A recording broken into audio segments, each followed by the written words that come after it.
شہر اللہ المحرم، جسے محرم الحرام بھی کہا جاتا ہے۔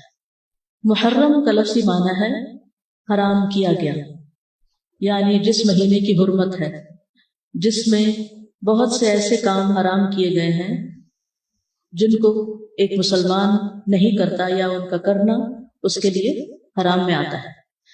محرم کے مہینے کو شہر اللہ کہا جاتا ہے، اللہ کا مہینہ، اور اللہ کی طرف اس مہینے کی اضافت تعظیمی ہے، یعنی اس مہینے کی تعظیم کی وجہ سے اس کو اللہ کا مہینہ کہا جاتا ہے۔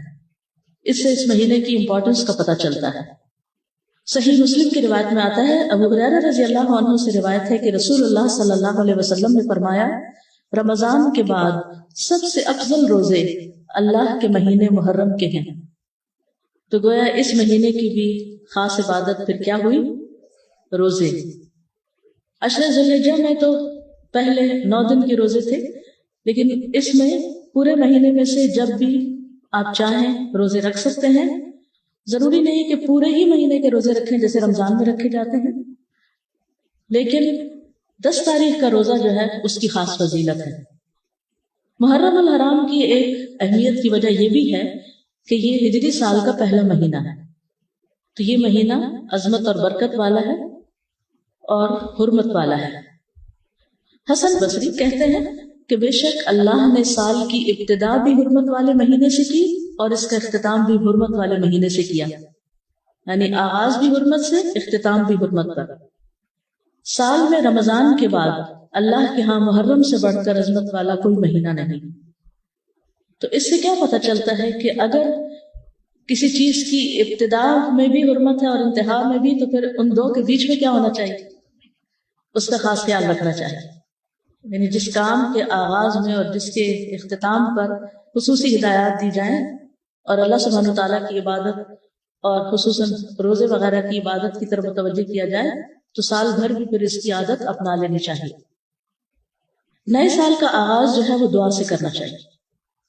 عبداللہ بن ہشام سے روایت ہے، وہ کہتے ہیں کہ جب مہینہ یا سال آتا تو رسول اللہ صلی اللہ علیہ وسلم کے صحابہ یہ دعا اس طرح سیکھتے جیسا کہ وہ قرآن سیکھتے، اللہم ادخلہ علینا بالامن والایمان والسلامت والاسلام وجوار من الشیطان ورضوان من الرحمن۔ اس کا معنی ہے، اے اللہ اس مہینے کو یا اس سال کو ہمارے اوپر امن اور ایمان، سلامتی اور اسلام کے ساتھ، شیاطین سے بچاؤ یا شیطان سے بچاؤ اور رحمان کی رضامندی کے ساتھ داخل فرما۔ محرم کا مہینہ چونکہ حرمت والا مہینہ ہے تو اس مہینے میں خاص طور پر آپس میں ایک دوسرے پر ظلم کی ممانعت ہے۔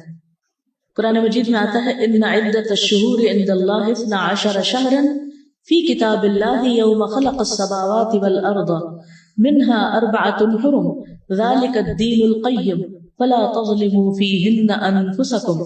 بے شک مہینوں کی گنتی اللہ کے نزدیک اللہ کی کتاب میں 12 مہینے ہیں، جس دن سے اس نے آسمانوں اور زمین کو پیدا کیا، ان میں سے 4 حرمت والے ہیں، یہی سیدھا دین ہے، سو ان میں اپنی جانوں پر ظلم نہ کرو۔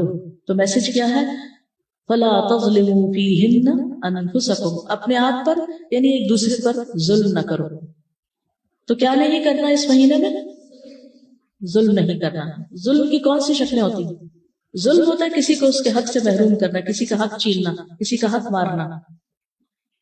اس کا یہ مطلب نہیں کہ باقی مہینوں میں ظلم کر سکتے ہیں، اس کا مطلب یہ ہے کہ دوسرے مہینوں کی بنسبت ان حرمت والے مہینوں میں ظلم بہت بڑا گناہ اور بوجھ ہے۔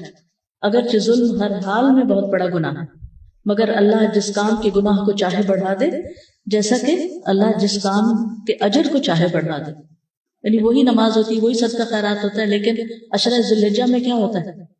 اس کا اجر کئی گنا بڑھ جاتا ہے۔